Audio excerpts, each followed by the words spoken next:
If you get into an argument with somebody and they threaten to kill you, it's no big deal.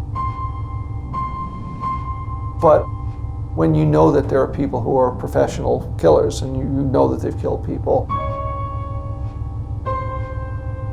and you find out that they're hired to kill you, you take it really, really seriously. Charles, listen, I've been having a little problem. If I don't hear from you in 2 weeks, we'll have to resolve this in a different way. I really hope that we can resolve this. I can't describe to you how unnerving that was, how terrifying that was. But it was a time, I'll say, that I did keep my wits about me.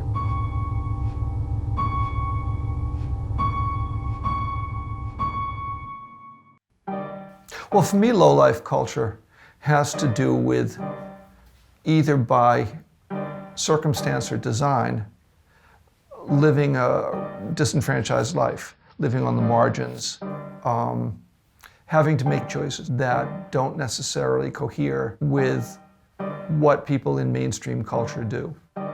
I understood that I had choices. Now, of course, a lot of people who live in the middle of low-life culture have no choices whatsoever.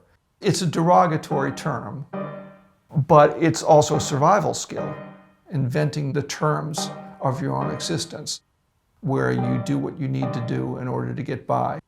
I grew up playing in mob clubs and strip clubs and jazz clubs, and so it isn't interesting because I played mob music there, but that I was in the company of mobsters. They sort of took an interest in me, and so that's probably my start in low life.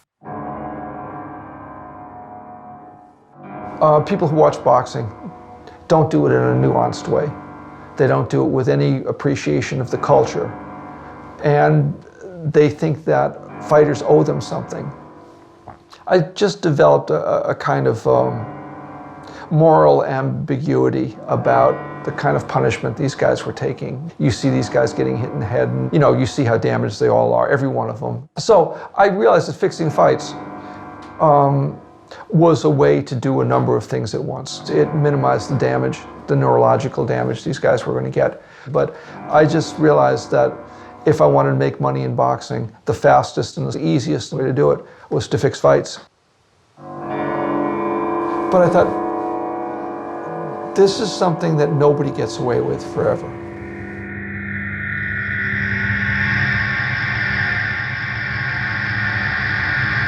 When I officially got involved with boxing, where I was a licensed manager, my name was suddenly attached to my face, where people who had done business with me before now suddenly knew who I was.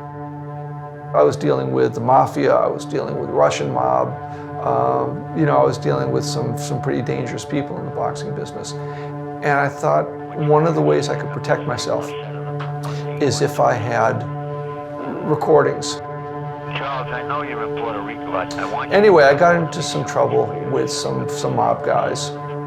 Things happened to people around me that I knew about or I was involved in and that I can't talk about, for which there are no statute of limitations. And the mob guys decided that it was probably a good idea to kill me. So what you hear on that tape is a death threat. And I started to think really desperately, what can you say to them that will make it not to their benefit to kill you?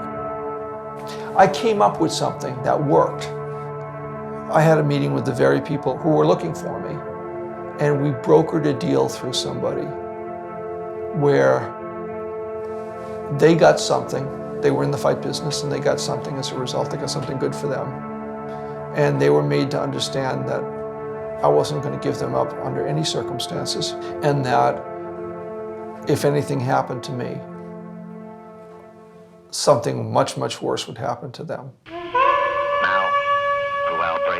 And so we made a deal, and we went our separate ways. And clearly here I am. So it worked. I think that disenfranchised people feel the type of desperation I'm describing on a daily basis. I think the circumstances of their lives makes them prone to doing things that don't appear to be rational, and certainly don't, to most people, appear to be right.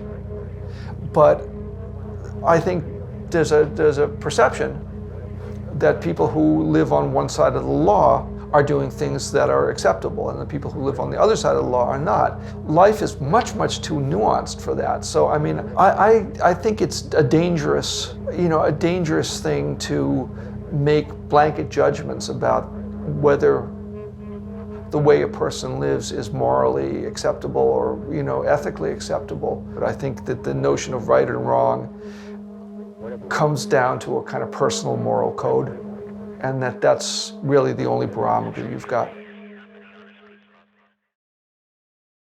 I'm Charles Farrell. I play the piano. I've lived a complicated life, and now I'm just trying to make sense out of it.